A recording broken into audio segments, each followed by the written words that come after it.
All right, guys, welcome back to another Majorvational podcast where we talk about all things inspirational, aspirational, and motivational. Today, as always, we have another special guest. We're stepping in front of something new in regards to creativity, and I'm always looking to find those that are willing to take those risks to be creative and be bold and just really basically bet on themselves. And this gentleman here is an actor, producer, and a visionary behind an independent franchise called Lazarus, The Awakening, a project that blends action, faith, resilience, and resurrection energy into something much bigger than a film. With part two set to release here really soon, as he said, next week. He's not chasing roles, he's creating intellectual property, is the way that I see it, from Chicago to Hollywood, from performer to producer, from talent to ownership. This is a conversation about legacy, leverage, and what it really takes to build something that outlives the spotlight. Sean Riggs, welcome to the Majoration Podcast. What's up, brother? How you doing? Thank you for even taking the time and making this happen, boss. I appreciate it. No, absolutely. It's long overdue, man. So let's talk about some of the amazing things that you're doing with the film. When I first met you, um, you were still a part of the aftermath of the first Lazarus, right? Was able to go and check that out. I thought it was great. I think the concept is something that's much needed, culturally and just from the diversity of roles that are out there as well. Um, Tell me, what was the foundation of thought to create not only an independent project in film, but this type of role for you to be featured as? I mean, I could say my childhood and seeing influential action characters when I was growing up, and it was just something that I always knew I wanted to do. I wanted to do action films, and I'm a big action film lover. That's me. So I grew up on like Wesley Snipes and Steven Seagal's, Arnold Schwarzenegger's, your John Claude Van Damme's, and I was really into those films. But for me, I always knew I wanted to get into the industry as an actor, and I felt like one of the lanes I felt like I could be a part of was the action film lane, that particular genre. So from there, it's always been a part of me. I was I'm an ex athlete. I ran track for like 12 years, and I used to always say like, hey, when I get done with the Olympics, I'm going to go to Hollywood and I'm going to become an action star. Well, I didn't make it to the Olympics. I probably made it to like the Olympic trials.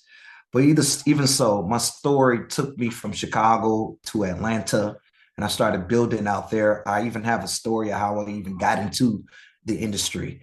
And so I started playing on that in the beginning with my faith and doing the things that I needed to do, taking the actionable steps to making things and opening doors for myself the way I saw myself in the next few years ahead of where I was. I kept taking those actionable steps, and it was always happening when I put my faith on my back. So, I mean, it couldn't be one singular situation, except that it's been like this my entire life. To whatever you want to do, that mindset, you can actually go out and do it. Yeah. There are times where I would sit and I would think of things like a type of film that I would love to see. This is before I even came out here to LA. And there's always a little voice says, well, one day you got to do it then. Why doesn't somebody do this? Why isn't somebody inventing that? Then that little voice tells you, well, it's because it's you. You got to do it. And I'll always be, plagued with that, with so many different creative thoughts that I would go through. And finally coming to LA, I had that on my back that I wanted to do action films. So my agency and manager at the time, they were not getting me those particular roles. I wasn't getting out for a lot of them. I would get out for good, cop roles or certain types of roles, but I wasn't getting the roles that I saw myself in. I felt like I could play one of those roles. So then I decided to say, hey, I was crazy enough to be that delusional and say, I'm just gonna go and do it myself. I'm gonna create it. And it was some stuff, some steps that happened before the actual day of realization that I can now really go out and do it. It wasn't never a question of if I could or not. It was a question of when am I going to take that step? Not when it can happen, when I am going to decide to step out there and do it. So that's what happened. You know, I've always been a gym, gym guy. I'm always working out. I'm always training. So I was always making sure I was prepared for when something like that came. I just had no idea that it was going to be me to bring that role to life. And, you know, it was a journey, you know what I'm saying? Since the beginning, No, from the start of it. that's fantastic. So let's go back a little bit. Would you say that probably let's say 5, 10 years ago, with versus where we are now with technology and different resources and different information that's readily available for us to use our creativity and our curiosity to start producing things? Because as you said, your agents weren't really putting you in positions where you actually saw yourself growing and expanding and taking on those other opportunities. In this day and age, more than most, as far as 5, 10 years ago, I believe there's more opportunity for us to have that go-getter mentality, that independent spirit, and go out there and say, "This is what I want to do." Was there one particular moment that stood out that said, "You know what? I'm going to create this body of work, and I'm gonna figure it out. I may not know everything, but I'm going to figure it out, and I'm gonna do this film."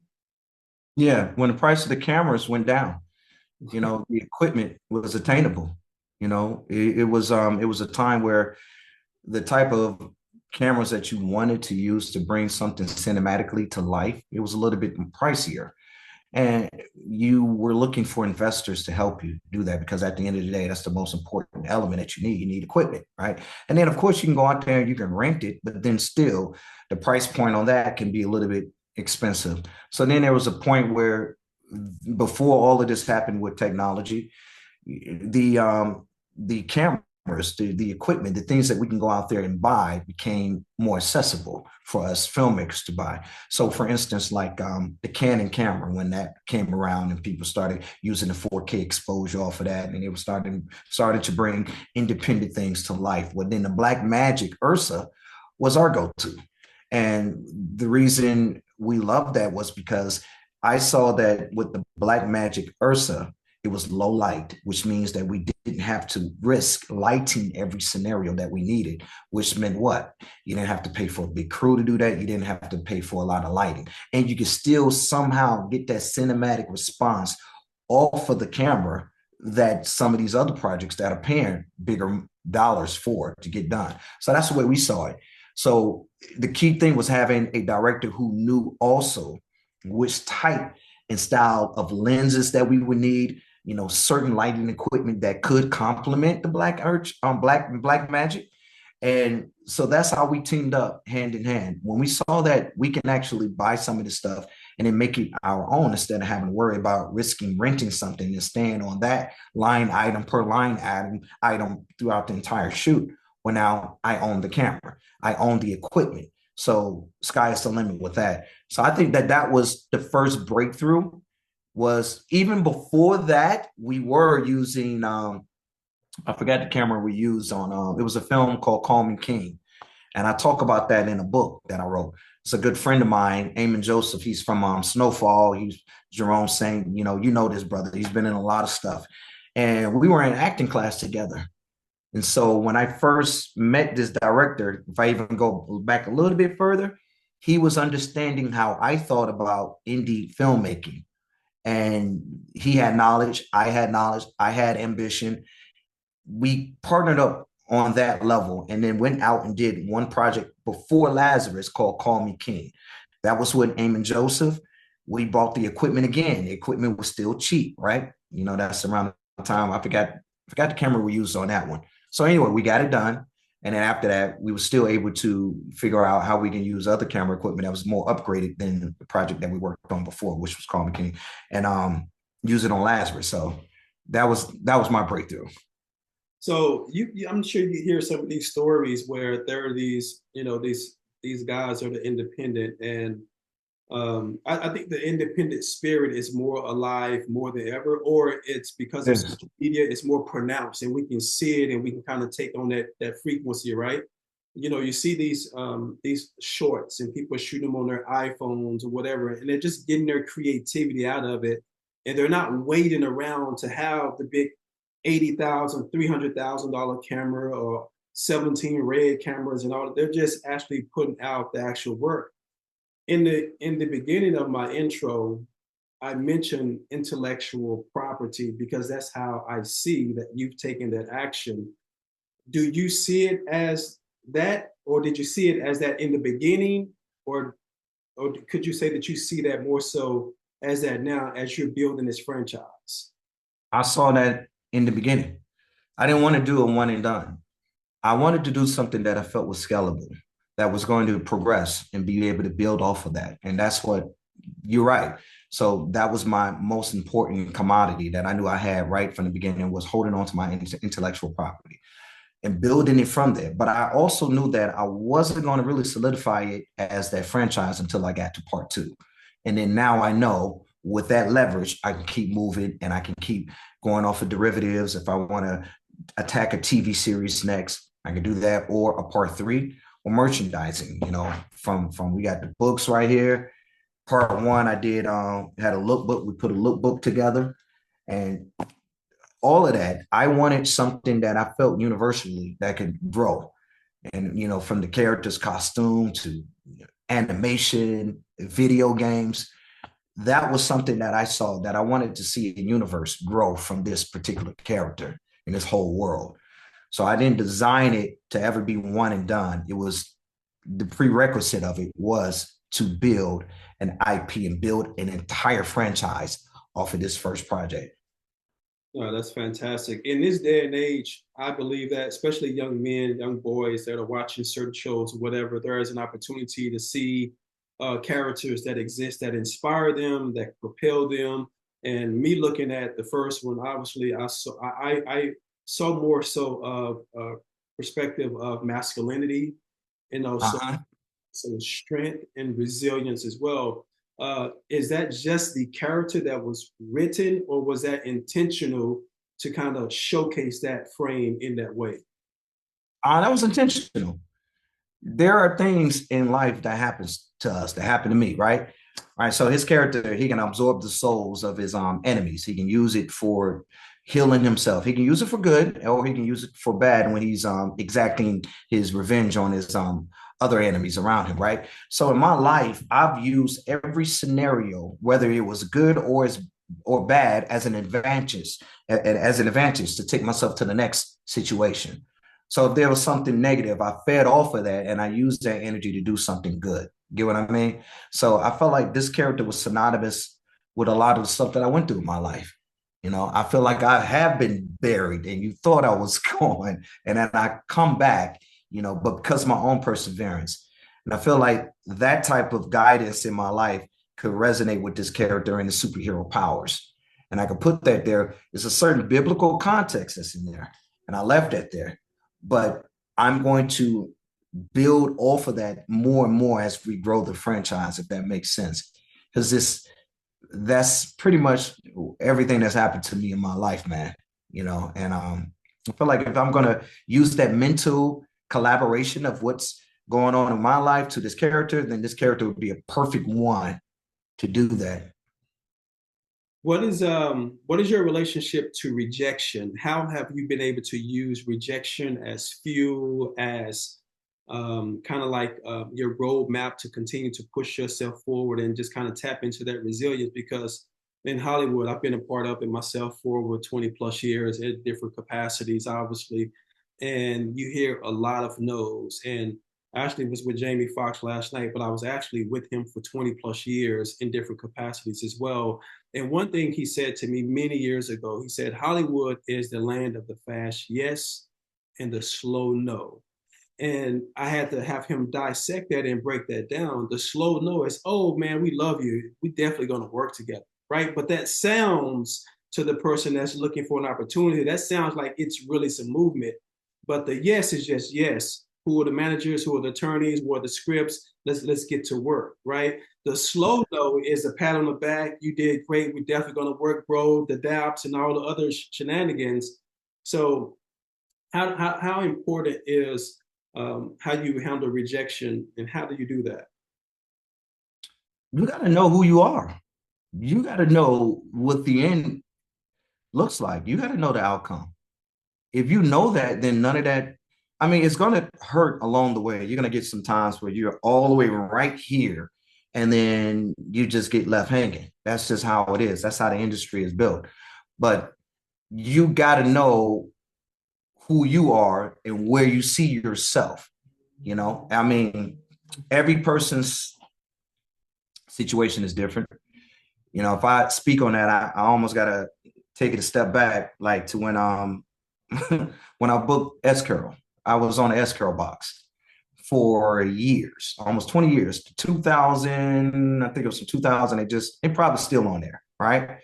So when I first got into the industry, I already knew what I was up against, right? But I also knew that, I don't know, I just had this overwhelming power over me. Like, I know what I am, and I know what I can do, and I know what I can create, and I know what I can make happen for myself. All right. So S Curl comes around. I know you had to get an agency to audition for them, right?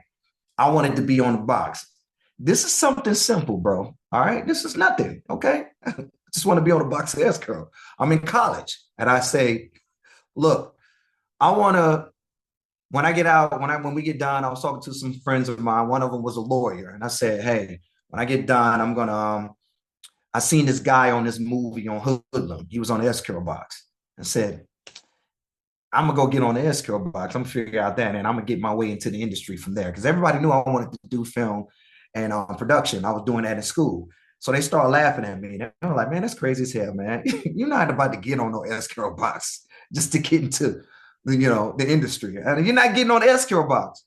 I said, okay.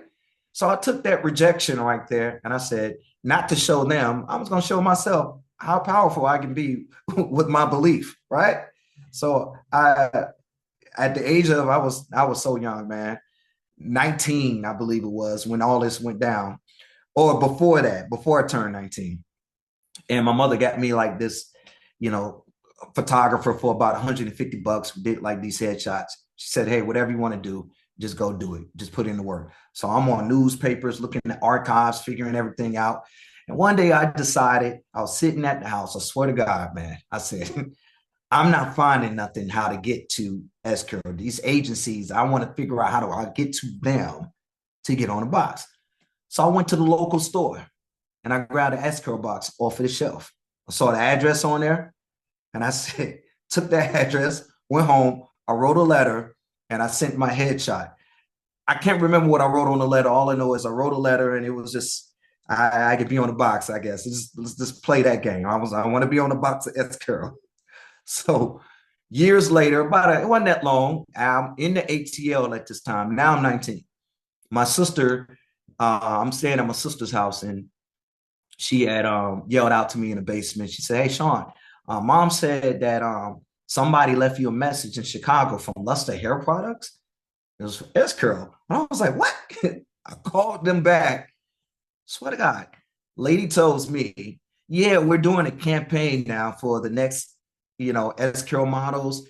And your picture fell out of a pile. It was in a manila envelope, and your headshot, and it was a letter attached to it.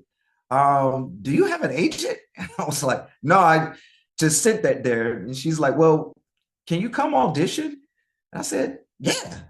So let me tell you something, man. At this time, I'm doing job interviews, right? I'm going to corporate jobs. I'm wearing a suit, so that's all I knew, right? Never been on an audition before. So I drive up to Chicago from Atlanta. I'm going there with a suit. I remember the color of the suit. It was like a black and gray. Well, it was gray with black checker stripes on it. Never gonna forget that suit. It was my go-to suit. Had a briefcase with my headshot and resume in it. That's all I knew. Auditioned for it. Everything went cool. Went back home. About a couple weeks later, I get another call. It's a callback now. So this time I fly up there because it was like It's 2 days. So I fly up to Chicago again, same suit, same briefcase. They take me in the office. They look at me, they go through my hair and all this. Oh, you got natural hair. You know how S curl is. Everybody that does S curl is not, don't need S curl. They lie a little bit. So I go back to Atlanta a second time. And then this time it was a few days later. He called and said, hey, looks like you booked it. And then I get a call from an agency from Chicago, and they're bewildered on the phone, like, how did you get this audition and where are you? I'm in Atlanta, and they're like, you don't have an agent. You need an agent. Do you need an agent so we can help you? And I'm like, yeah, at this point, I'm like, yeah, whatever, agent, fine. So agent hooked me up. I booked the job and we go to Chicago, and the day of, long story short, I'm shortening all of this craziness in there to bring it back to your point. And I'm sitting at the table, and they come in, all those suits come in. It was like 4 other models to my right, and I'm at the point of the table. They come in and say, hey, everybody's here. All right, everybody, we want to go ahead and make an intro, and congratulations to the new face of S Curl, Mr. Sean Riggs. Didn't even know I was booking the face of S Curl, boss. Thought it was an ad. Now they're telling me I'm on a box, and I'm just blown away. It was like the whole room got small, right? So I ended up doing that, and I did that. And I traveled, man. I was on a campaign. It was funny as hell, man. Like, it's the S Curl, man. I'm showing up at trade shows, signing autographs. Like, yeah, what's up? Hey, how y'all doing? Hey, S Curl, yeah, keep that glow. Right. So it was. I made some good money through them years, man, and it was my first time ever being like feeling a little bit of that type of stardom, because I'm a hair model, but I'm a hair celebrity going everywhere. So I say that to say is, in that moment, I've had other situations that have happened even after that, when I have locked in with 100% focus, no distractions. And when I believe something so hard that it's just like me waking up in the morning and knowing that I'm going to breathe air. I know that I can stand up and walk. When you have belief that strong, when you know that it's second nature, you just know by the snap of your finger, you're going to make that happen. I felt like if I had the power to do that, I could transfer that type of mindset over to anything that else that I wanted to do, as long as I put the work in and I do my due diligence, take the actionable steps, but all the time understanding there's going to be rejection along the way. But as long as you know that you're moving forward and not letting rejection be your wall that blocks you, then you'll be able to accomplish everything. So acting, yeah, I know that there are plenty of times I was always being told no, or I got my yeses. But still, I always walked in knowing that this is for me. And if it's not, then that means that something bigger and better is along the way. Does it hurt having rejection? Yeah. But the most powerful thing that you can do for yourself is give your gift to the world. So when you realize that you don't need a yes to do that, then that's the era we're living in right now. That's what you're seeing people doing. And when I started Lazarus, I didn't know that the industry was going to be like how it is. I just had a passion for something. And I felt like, hey, I'm crazy enough to go ahead and go and do it. I always heard people saying, hey, man, what you're doing is super ambitious. Man, that's super ambitious. Wow. And I'm like, well, thank you, because I don't want to do something that's, oh, you're doing that? Yeah, my friend doing that too. Yeah, everybody's doing that, man. Okay, that's good. Good for you. Good for you. You don't want to hear that, right? You don't want to hear everybody doing it because it's so easy, you know? And it was me. I didn't do it for other than nothing other than the fact that this is what I wanted to do. This is my passion. I'm not trying to be like somebody else. I'm not trying to do something somebody else is doing. I'm not trying to take myself down the same. I don't compare my lane to someone else's. This is what I'm doing. And this is here I am. This is what I'm presenting to you. 2016. And now 10 years later, we're in part 2. You get what I'm saying? So love that. I think overall it's going to be a great testament for are you there? Yeah, I'm here. I think overall it's going to be a great testament for people to kind of follow your journey and also your story when it comes to this, because sometimes people are they get a little hopeless, right? And so that's why I'm always trying to attach myself to great stories of those people that are doing things that are very ambitious. So the new film is, set to come out next week. Kind of walk Yeah, me yeah. through that particular process and just let me know like how you feel. Like, are you excited? And like, I'm excited, so just give me a lowdown on what this one is about and what we can expect for this one. All right, from this one, it's more action, but also too, it's more connection to the character. I wanted to bring out more of the sensibilities of who he is as this character traveling around the world, because this is 5 years after the first one went out. So I wanted to set it in a tone that he's left his previous life and now he's on a quest and he landed in Jackson, Mississippi. And this is kind of sort of where he is. He still doesn't understand his powers and he's still going around traveling for self-discovery and he hasn't figured it out right now. But he's on the verge of figuring it out now because of some twists and turns that happened in Jackson. And now we start to see what people are going to get from this. They're going to see really how big this world is, how much bigger than it is than just the singular character Lazarus. You had a little bit of that from part one, and then part two, I'm tapping into it just a little bit more. And so I want people to be drawn in more to Lazarus, who he is as a person too, as not just how did he get these powers and all of that. We're still going to find that out. But some things I just felt like that was left behind on part one. I just didn't have enough connection. I mean, I didn't work on enough connection with the audience to the character. It was more so we had too many characters. We were trying to, put all in one film. So this is the main thing. They always say like keep the main thing, right? So that's what's happening on part two now. And so the production value on it is more, cinematically. Now we upgraded a lot of things, even when it comes to CGI, the action sequences, and the storyline is real singular. It's fun and it's easy to follow now because now we're following more so the character all the way through. So they're gonna expect to really understand where this character is starting to go, where he can evolve to within this world that I'm building. I love that. So I guess what was one of the, because it seems like, and you correct me if I'm wrong, it seems that you do a lot of the stunts in it. Yeah. So what would you say? Has there been any challenging stunts that you've come across, and what kind of prepared you for that? Because sometimes actors go, they don't go in that direction. What made you want to do it, or were you inspired by other actors before you to say, "Hey, I want to take on this role as well"? Yeah, I was definitely inspired by other actors before me. But also too, when you practice a lot, I've taken a lot of courses, stunt courses, and I understand that it's a vigorous activity and you have to give a lot of energy to it. It's not easy to just perform stunt choreography on camera because you have to make it believable. One thing I can say that I do have a hip hop dancing background, and that element has helped me out a lot. Understanding that on films, I do have a fighting background, but also, well, I used to box, not professionally, but I've been boxing a lot when I was growing up in Chicago. The one thing about fight choreography and dance choreography, they're the same. That's what filmmaking, stunt choreography is pretty much a cadence that you follow. It's a rhythm that you're going through. And when you understand that, the whole your facial expressions, all of that is important. I don't think I stepped into it thinking that it was ever going to be easy. I always knew it was going to be real difficult, especially when you practice it a lot. I've done short films that nobody has ever seen. It's not even on YouTube.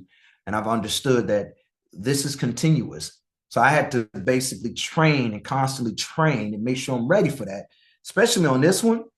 The director called me about a month or so before we were filming and said, "Hey, yo, you ready for the Olympics? Because this is what this is about to be."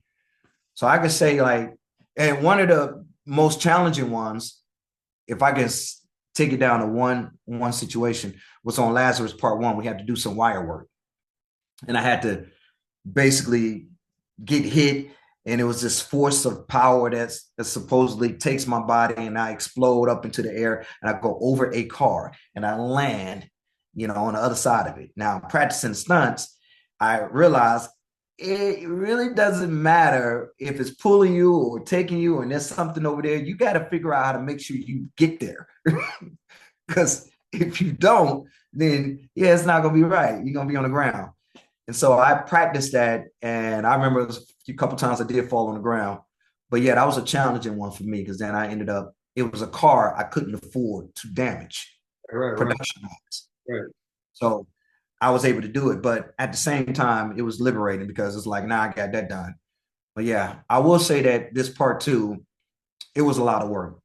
Doing the stunts on that, man, it's painful. It's but at the same time, it feels great because then you're not cheating it. And, you know, you want to give your audience authenticity, and that's what I wanted to strive for in this one more than anything. I love that. So let's treat this like a red carpet real quick. We probably have like 3.5 minutes left. You're on the red carpet and the mic is in your hand, and it's your moment to just basically tell the world who you are and what this film, is all about and where they can go and watch this film.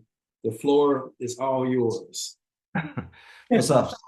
My name is Sean Riggs. I'm a filmmaker slash actor, and I created this incredible project called Lazarus.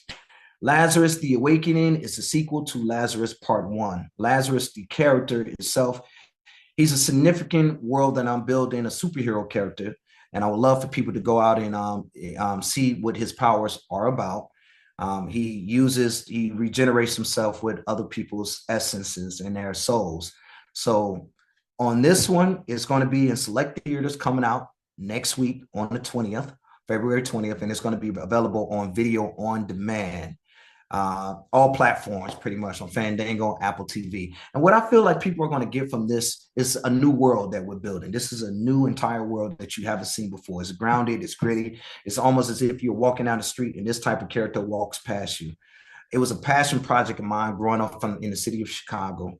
And I wanted to see characters that I haven't seen before on screen. So I developed this character, starting it on part one, built it from there, and now we're to part two, where now sky's the limit where we're going to take it. Don't know if we're going to take it to a part three or if we're going to take it to a series. So we got to stay tuned for that. It's action packed. It's a lot of great scenes in it. You're going to really connect with the character himself, Lazarus, and the other characters on it. Vanessa being the love interest on it. She's the reporter on there. Demetrius, R. Marcus Thomas, R. Marcus Taylor, who plays Suge Knight in Straight Outta Compton. Courtney Grace, who does play Vanessa. She's been on Stranger Things. She was on the what's her name, Sydney Sweeney, a movie. I forgot the movie that she just did. It was not that long ago. But great cast all the way around. And I feel like people are really going to resonate with this film, and they're going to love it, and they're going to be ready for when we get to building the universe from after this. So that's everything I got. I love it, man. Listen, thank you so much for joining me on the Majoration Podcast. I greatly appreciate it. We will continue to support your efforts. If there's anything we can line as well, feel free to let us know, share, and tag us with any links that you have as well. If you're having any events, let us know so we can blast out also. And me and my son can come out and and support as well. But thanks so much for sharing your story, man. I think it's going to be very insightful and inspiring to so many people, especially in our entertainment world. Just know that, if you are resilient, if you're able to just, hang your head on that ambition, you can accomplish all things. So, Sean, thank you so much for joining me again, my brother. Yeah, no doubt, no doubt. I appreciate you, my brother. Thank you. And don't forget, Major, you were the one that talked to me when we was at that event, and we talked about doing a book. And you said you did that book, and you said, yo, you want to go get a book done? You go get a book done. You inspired me, and after that, I was like, I told my wife, I said, I got to do this. When part two was done, I was sitting in the hotel, and I said, yeah, well, it's time. Let me go ahead and finish it. So thank you for inspiring me too, man. God bless you, brother.